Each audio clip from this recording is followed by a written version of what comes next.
Most people do not realize their ego is limiting them. They believe their problem is a lack of opportunity, a lack of support, a lack of recognition. Rarely do they consider that the barrier is internal. Ego is subtle. It does not announce itself as weakness. It introduces itself as confidence. It says you already know enough. It says you are better than the advice you are given. It says you should not have to explain yourself, and because it sounds like self-respect, you allow it to stay. Ego is not loud arrogance most of the time. It is quiet resistance. Resistance to correction. Resistance to criticism. Resistance to being wrong. It convinces you that protecting your image is more important than improving your ability. So you defend habits that do not serve you. You justify patterns that limit you. You protect behaviors that need to be corrected, and you call it confidence. There is a difference between confidence and ego. Confidence is calm. It does not need validation. It does not collapse when challenged. Ego is fragile. It reacts quickly. It feels threatened by disagreement. Ego disguises itself as pride. It tells you that admitting a mistake reduces your value. So when you fail, you explain. When you are criticized, you argue. When you are corrected, you resist. Instead of asking, "What can I learn from this?" you ask, "How do I defend myself?" That single shift determines growth.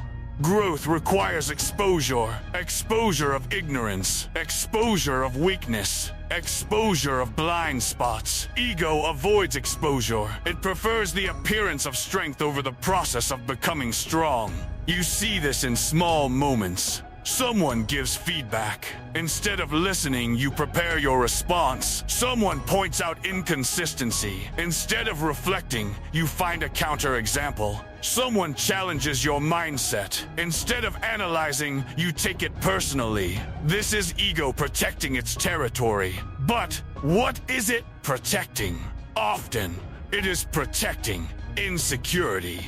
Ego is loud when identity is fragile. Men with fragile identities cannot afford to be wrong, because if they are wrong, they question who they are. So they avoid situations where they might be exposed. They avoid difficult conversations. They avoid complex challenges. They avoid mentors who demand higher standards. They stay in comfortable environments where their skills are not tested, and they remain stagnant. They blame the system. They blame circumstances. They blame timing. Very rarely do they say, "I am not where I need to be." Accountability threatens ego, because accountability requires acceptance. Acceptance that you mismanaged your time. Acceptance that your discipline is inconsistent. Acceptance that your emotional reactions cost you opportunities. Ego prefers external blame to internal correction. It feels safer, but safety is not growth. Ego also reacts emotionally instead of responding intelligently. When criticized, ego becomes defensive. When challenged, ego becomes aggressive. When ignored, ego becomes resentful. Notice how quickly ego shifts your emotional state. One comment can alter your entire mood. One disagreement can occupy your mind for hours. One perceived disrespect can change your behavior. That is not strength. That is dependence on validation. If your emotional state is controlled by external input, your stability is fragile. Ego amplifies small situations. It interprets neutral feedback as attack. It interprets silence as rejection. It interprets guidance as control. So instead of improving, you protect. Instead of adapting, you resist. Instead of learning, you justify. Over time, this becomes a pattern. You defend weakness. You call laziness rest. You call inconsistency flexibility. You call ego boundaries. You avoid criticism by surrounding yourself with agreement. You refuse feedback from people who have achieved more than you. You argue with those who attempt to guide you. All to preserve an identity that is not producing results. Ego is concerned with how you appear. Discipline is concerned with who you are becoming. The average man chooses appearance. He wants to look knowledgeable. He wants to look strong. He wants to look independent. So he speaks before understanding. He reacts before thinking. He defends before evaluating. The disciplined man chooses growth.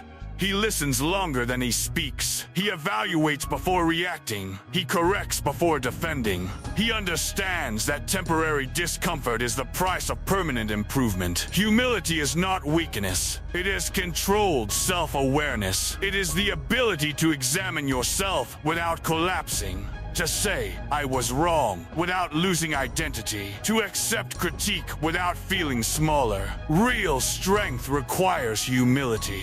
You cannot improve what you refuse to examine. You cannot refine what you refuse to question. You cannot elevate what you constantly defend. Ego makes you rigid. Purpose makes you flexible. When purpose is clear, correction becomes valuable. If your goal is improvement, feedback is useful. If your goal is validation, feedback feels threatening. This is the dividing line. One man wants to feel respected. Another wants to become respectable. One protects pride, the other builds capability. Ego seeks short-term validation. Purpose seeks long-term mastery. That is why growth is slow for most people. They spend more energy defending themselves than developing themselves. They argue more than they practice. They explain more than they execute. They complain more than they correct. Silence is uncomfortable for ego, because silence requires reflection. When you remove distraction, you begin to see your own patterns clearly. Your inconsistency, your excuses, your emotional volatility. And ego does not enjoy that. But disciplined individuals lean into it. They reflect privately. They correct quietly. They improve silently. There is no announcement, no public display of transformation, just steady adjustment. They swallow pride when necessary. They ask questions when uncertain. They accept that being inexperienced in an area does not reduce their worth. It simply identifies where work is required. Emotional control is impossible if ego governs you, because ego seeks reaction. It wants to assert dominance. It wants to win arguments. It wants to maintain status, but emotional intelligence seeks stability. It asks, what response serves my long-term objective? Not, how do I prove myself right? A disciplined man can absorb disrespect without losing focus. He can accept criticism without losing composure. He can hear an opposing opinion without feeling attacked, because his identity is not dependent on being correct. It is dependent on becoming better. That difference is profound. Ego measures worth by comparison. Purpose measures worth by progress. If someone succeeds, ego feels threatened. If someone criticizes, ego feels diminished. If someone ignores you, ego feels dismissed. But when you are anchored in growth, these reactions lose power. You recognize that someone else's progress does not reduce your potential. That criticism can refine your skill.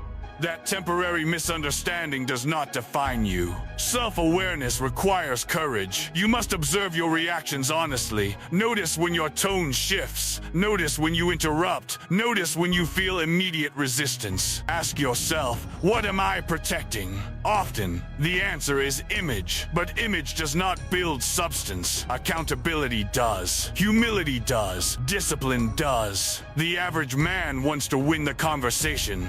The disciplined man wants to win in life. Winning a conversation is short-term. Winning in life is cumulative. It is built over years of quiet correction. Over moments where you admit fault and adjust. Over situations where you choose growth over pride.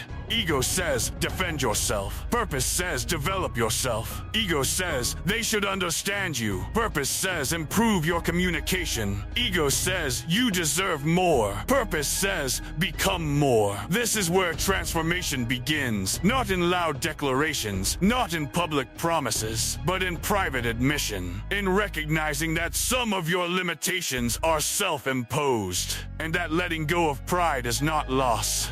It is leverage. When you release the need to appear strong, you finally have space to become strong. When you accept correction, you accelerate learning. When you stop blaming others, you regain control.